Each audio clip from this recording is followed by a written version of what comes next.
বাংলাদেশ সম্মিলিত সংখ্যালঘু জোটের প্রতিনিধি নির্মল বিশ্বাস আপনাদের দৃষ্টি আকর্ষণ করছি। আজ আমরা মিলিত হয়েছি এখানে বিশেষ কিছু সিদ্ধান্ত নেওয়ার জন্য। আমাদের মাঝে উপস্থিত ছিলেন চট্টগ্রামের প্রবর্তক ইসকন মন্দির থেকে আগত চিন্ময় কৃষ্ণদাস ব্রহ্মচারী প্রভু। একই সাথে উপস্থিত ছিলেন আমাদের চট্টগ্রাম বিশ্ববিদ্যালয়ের সম্মানিত সহযোগী অধ্যাপক ও আমাদের বাংলাদেশ সনাতন বিহারী সংসদের কেন্দ্রীয় কমিটির সভাপতি কুশল বরণ চক্রবর্তী স্যার। একই সাথে আমাদের বাংলাদেশ সম্মিলিত সংখ্যালঘু জোটের প্রতিনিধিবৃন্দ আমরা আজকের মিটিংয়ে উপস্থিত থেকে বেশ কিছু সিদ্ধান্ত নিয়েছি পরবর্তী কর্মসূচির ব্যাপারে। সেখান থেকে আমাদের যেই সিদ্ধান্তগুলো এসেছে সিদ্ধান্তগুলোর ব্যাপারে আপনাদের সবাইকে অবগত করবেন আমাদের বাংলাদেশ সম্মিলিত সংখ্যালঘু জোটের অন্যতম প্রতিনিধি অ্যাডভোকেট সুমন কুমার রায়। উনি আপনাদের সিদ্ধান্তের ব্যাপারে জানাবেন। সেই ক্ষেত্রে আমার বক্তব্য যেটা হচ্ছে যে আপনারা সবাই আমাদের পরবর্তী কর্মসূচিতে স্বতঃস্ফূর্তভাবে অংশগ্রহণ করে 8 দফা দাবি আদায়ের লক্ষ্যে আমরা যে আন্দোলন করছি সেই আন্দোলনকে সাফল্যমণ্ডিত করতে অবদান রাখবেন। আমি সুমন কুমার রায় দাদাকে অনুরোধ করছি পরবর্তী কর্মসূচির ব্যাপারে ঘোষণা দেওয়ার জন্য। নমস্কার, আমি অ্যাডভোকেট সুমন কুমার রায়। তা মূল বিষয়টা আপনারা জানেন যে আমরা দীর্ঘদিন ধরে বিচ্ছিন্নভাবে আমরা বিভিন্ন ব্যানারে আমরা আন্দোলন করেছিলাম।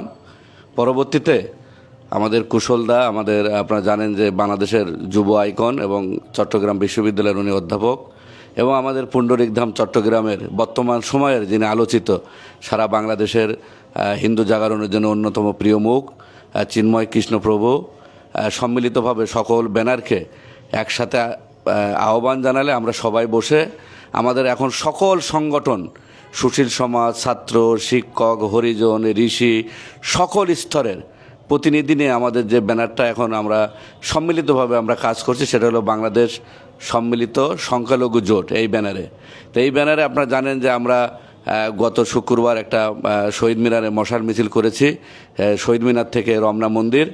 আমাদের পরবর্তী যেটা ঘোষণা আছে, যেটা অনেকেই আমার কাছে জিজ্ঞেস করছেন সে সঠিকভাবে, সেটা হলো আমাদের সেই বিষয়টা অবশ্য পেজে দেওয়া আছে যে আগামী মঙ্গলবার আমরা প্রধান উপদেষ্টা বরাবর স্মারকলিপি দিব প্রেস ক্লাবে 3:30 থেকে আমরা রওনা দেব প্রধান উপদেষ্টার কার্যালয়ে। তার পরের দিন বুধবার আমাদের মহামান্য রাষ্ট্রপতি বরাবর আমরা স্মারকলিপি প্রদান করব, সেটাও আমরা প্রেস ক্লাব থেকে রাষ্ট্রপতি বরাবর আমরা পদযাত্রা নিয়ে যাব। সেখানে আপনাদের সকলের উপস্থিতি আমরা কামনা করছি। পাশাপাশি আমাদের একটা স্মারকলিপি প্রস্তুত করা হবে প্রতিটা জেলায়, আপনারা জেলা প্রশাসক বরাবর এবং উপজেলায় ইউনো বরাবর আপনারা সেটা পৌঁছায় দিবেন, সেটা আপনাদের কাছে বিনীত আহ্বান জানাচ্ছি। পরবর্তীতে আমাদের সকল সম্মিলিত ব্যানারে আমরা যারা নেতৃবৃন্দ আছে আমরা সিদ্ধান্ত নিয়েছি ঢাকায় একটা ব্যাপকভাবে একটা সমাবেশ করার জন্য। তো সেই বিষয়ে আমাদের আজকে যে মিটিং হয়েছিল সকলে মিলে জগন্নাথ হলে, তা সেখানে উপস্থিত আছেন আমাদের সকলের প্রিয় আমাদের কুশলদা, তিনি এই ব্যাপারে তার আহ্বান রাখবেন। পাশাপাশি আমাদের সকলের প্রভু, আমাদের সকলের প্রিয় চিন্ময় কৃষ্ণদাস ব্রহ্মচারী তিনি ঘোষণা দিবেন। তো এখন আহ্বান করার জন্য প্রোগ্রাম কীভাবে সফল করা যায় সেই বিষয়ে আমাদের সকলের প্রিয় কুশলদা এই বিষয়ে বক্তব্য রাখবেন। হরে কৃষ্ণ।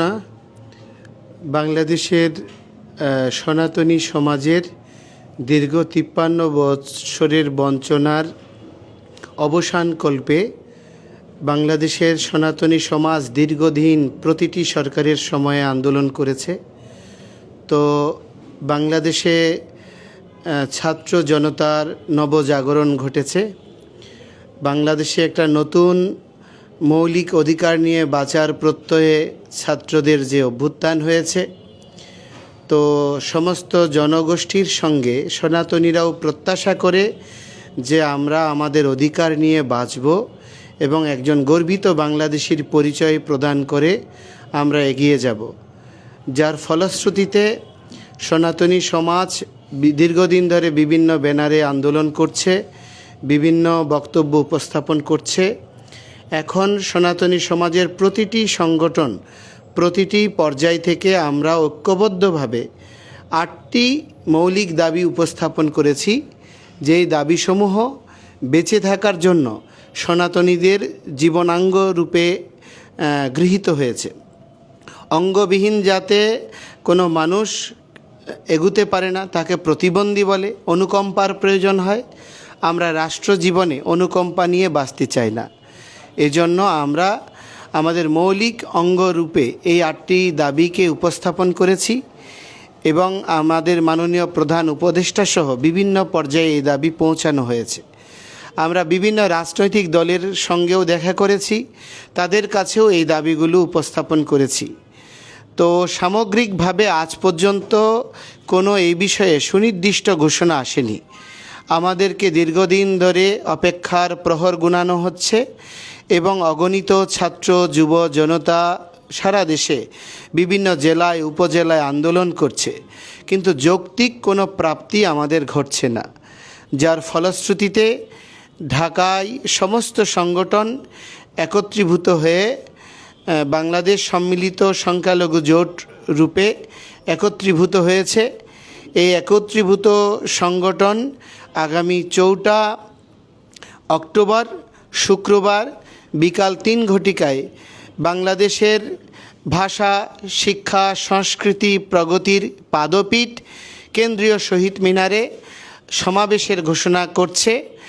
আমরা আপনাদের সকলকে অনুরোধ করব, এই সমাবেশে সাধু, সন্ত, মঠ, মিশন, যত গৃহী, নর নারী, ছাত্র যুব এবং সমস্ত পেশাজীবী বুদ্ধিজীবী যারাই আছেন, বাংলাদেশের বৈচিত্র্যপূর্ণ গণতান্ত্রিক ব্যবস্থাপনা এই দেশের কৃষ্টিকে বাঁচিয়ে রাখার অন্যতম সোপান। সুতরাং বেঁচে থাকার তাগিদে আমাদের অবশ্যই এই দেশে গণতন্ত্রকে সমুন্নত রাখতে হবে। আর গণতন্ত্রকে বাঁচিয়ে রাখতে গেলে বহুত্বের সমাবেশ বা বহু সংস্কৃতির মেলবন্ধন নিশ্চিত।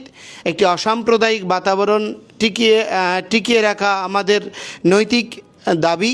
এই জন্য অসাম্প্রদায়িক এবং দেশের স্বাধীনতা, মৌলিক অধিকারের প্রতি সংবেদনশীল প্রতিটি মানুষকে অনুরোধ করব, আপনারা দলে দলে এই সমাবেশে যোগদান করে আমাদের এই 8 দফার প্রতি আপনারা সংহতি প্রকাশ করুন এবং এই 8 দফা দাবি বাস্তবায়নের জন্য আমরা সরকার সহ সর্বস্তরে আহ্বান করছি। যারা দায়িত্বরত আছেন, সমন্বয়কবৃন্দ আছেন, বিভিন্ন রাজনৈতিক দল রয়েছেন, আমরা আপনাদেরকে অনুরোধ করব, আপনারা সংহতি জানিয়ে বাংলাদেশে সংখ্যালঘু জনগোষ্ঠীর মৌলিক বেঁচে থাকার অধিকারকে আপনারা যে সকলে স্বীকৃতি প্রদান করেন সে বিষয়ে আমাদেরকে আশ্বস্ত করবেন।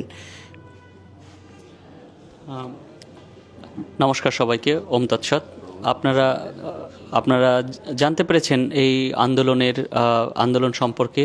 অর্থাৎ আমরা বেশ কিছুদিন যাবৎ আমরা হিন্দু সম্প্রদায়ের যত নেতৃবৃন্দ আছে, আমরা পূজোজ্জীবন পরিষদ সহ প্রায় সকল সংগঠনের সাথে দফায় দফায় বসা হয়েছে। এমনকি যে একটা সম্মিলিত যে সনাতনের একটা জোট আছে তাদের সাথে, অর্থাৎ বাংলাদেশে মোটামুটি যারা ঢাকা চট্টগ্রামের নেতৃত্ব দেয় তার সকল নেতৃবৃন্দের সাথে বসার পরে আমরা ঠিক হয়েছে যে আমরা সম্মিলিতভাবে এই আমাদের 8 দফা যে আন্দোলন আমরা এটা করব। এবং সেইভাবেই কিন্তু আমরা চট্টগ্রামে বসেও একটি নাম ঠিক হয়েছে, ঢাকায় বসেও ঠিক হয়েছে। এবং আগামীতে আমরা চাইব যে ঢাকা চট্টগ্রামের নাম যদি আলাদা হয় সমস্যা নাই, কিন্তু আমাদের আন্দোলনটি এক থাকবে, কারণ যেহেতু আমাদের দাবিটি এক। এবং বাংলাদেশের ইতিহাসে বোধহয় প্রথম হয়েছে যেখানে পূজা উজ্জীবন হিন্দু বৌদ্ধ সহ যত সংগঠন আছে বাংলাদেশে সকল সংগঠনের একই দাবি 8 দফা, যেটা বাংলাদেশের এর আগে মানে সংগঠন যাই থাক, নেতৃত্ব যাই থাক, কোনো বিষয় না, যে দাবি সবার এক। তো সেই এক দাবি কি এই 8 দফা বাস্তবায়ন। এবং আমরা আশা করি যে আমরা এখানে ভূমি সন্তান এবং আমরা চেষ্টা করব যে সেইটার জন্য বাস্তবায়নের জন্য আমাদের সেই আন্দোলন সংগ্রাম এবং যে কি হবে, সুমন বিস্তারিতভাবে সুমন বলেছেন যে পর্যায়ক্রমে যে কি আন্দোলন হবে, কর্মসূচিগুলো সুমন বলেছে। তো আচ্ছা, তো আমি তো যেহেতু আন্দোলন সংগ্রাম কি হবে এবং আমরা সেখানে সবাই মিলে, ব্যানারটি কোনো গুরুত্বপূর্ণ না, আপনারা সবাই অংশগ্রহণ করবেন এবং সবাই সক্রিয় থাকবেন। এখানে প্রচুর পরিমাণে সাইবার বুলিং করা হচ্ছে। আপনারা দেখছেন যে যারাই আন্দোলনে যুক্ত হচ্ছে তাদের নামেই বিভিন্ন রকমের অপপ্রচার করা হচ্ছে। তো এই বিষয়টি মাথায় রেখে আপনারা সোচ্চার হবেন। আপনারা যারা এই অপপ্রচারগুলো করছে তাদের সেই জায়গাগুলোতে আপনারা প্রতিবাদ করবেন। অন্য কোনো ধর্মকে কোনো কটূক্তি না করে আপনারা সুন্দরভাবে যৌক্তিকভাবে সেখানে কমেন্ট করে তাদের বুঝিয়ে দেবেন যে তারা এই কাজটি ঠিক করছে না। এমনকি অর্থাৎ এই বিষয়গুলোকে আপনারা একটা সক্রিয়তা প্রয়োজন। তো আমরা মনে হয় যে এভাবে যদি আমরা করতে পারি এবং আমাদের দেশে যারা আছেন এখন, যারা প্রধান উপদেষ্টা সহ অন্য যারা আছেন, আমরা তাদের দৃষ্টি আকর্ষণ করি। তারা আমাদের কথা দিয়েছিলেন, আমরা যখন তাদের যমুনায় প্রধান উপদেষ্টার সাথে আমাদের দেখা হয়েছে, তিনি কিন্তু কথা দিয়েছিলেন যে তিনি আমাদের বিষয়গুলো দেখবেন এবং খুব দ্রুতই দেখবেন। আশা করি তিনি তার কথা তিনি রাখবেন এবং সেই বিষয়গুলোর জন্য আমরা দুর্গাপূজার আগেই অন্তত কয়েকটি দাবি আমরা চাইবো যে আমাদের 8 দফার কয়েকটি দাবি অন্তত দুর্গাপূজার আগে যেন বাস্তবায়নের প্রতিশ্রুতি যেন সরকারের পক্ষ থেকে দেওয়া হয়। তার জন্য যেমন আমাদের মাঠের আন্দোলন থাকবে এবং আমরা সরকারের বিভিন্ন পর্যায়ে যারা আছে, সমন্বয়ক যারা আছে, তাদের সাথেও আমরা এবং এমনকি বিভিন্ন রাজনৈতিক দল সবার সাথে আমরা কথা বলছি, সমন্বয় করার চেষ্টা করছি এবং সবাইকে, শুধু আমাদের হিন্দু সম্প্রদায় না, অন্য সম্প্রদায়ে যারা আছেন বা অন্য রাজনৈতিক নেতৃবৃন্দ আছে, বিভিন্ন সামাজিক নেতৃবৃন্দ আছে, সাংস্কৃতিক নেতৃবৃন্দ আছে, সর্বশ্রেণী পেশায়, হ্যাঁ, আমরা সবাইকেই আমাদের এই দাবিগুলো যৌক্তিকভাবে তুলে ধরার চেষ্টা করছি। তো আমি আবারও পরিশেষে আমি সুমনকে একটু দেব যে, আচ্ছা সুমনই। আমি সকলকে অনুরোধ করব যে আমাদের এই যৌক্তিক দাবি পরিপূরণের জন্য এই আন্দোলনে সবাই যোগদান করবেন। এটি শুধু আন্দোলন নয়, এটি বাংলাদেশে বৈচিত্র্যপূর্ণ সহাবস্থানকে বাঁচিয়ে রাখার জন্য, বাংলাদেশের অস্তিত্ব স্বাধীনতার উদ্দেশ্যকে সমুন্নত রাখার জন্য।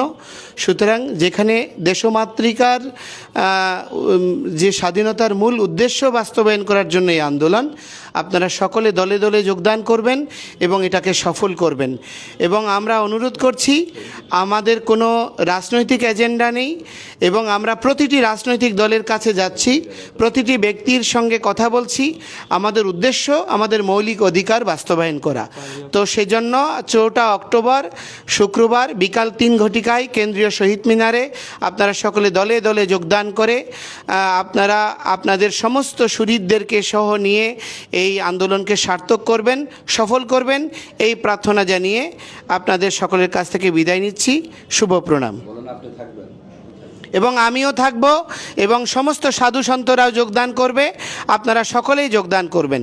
প্রতিটি মঠ, মিশন, সাধু সন্তরাও এক মহামিলনে পরিণত হবে। শুভ প্রণাম।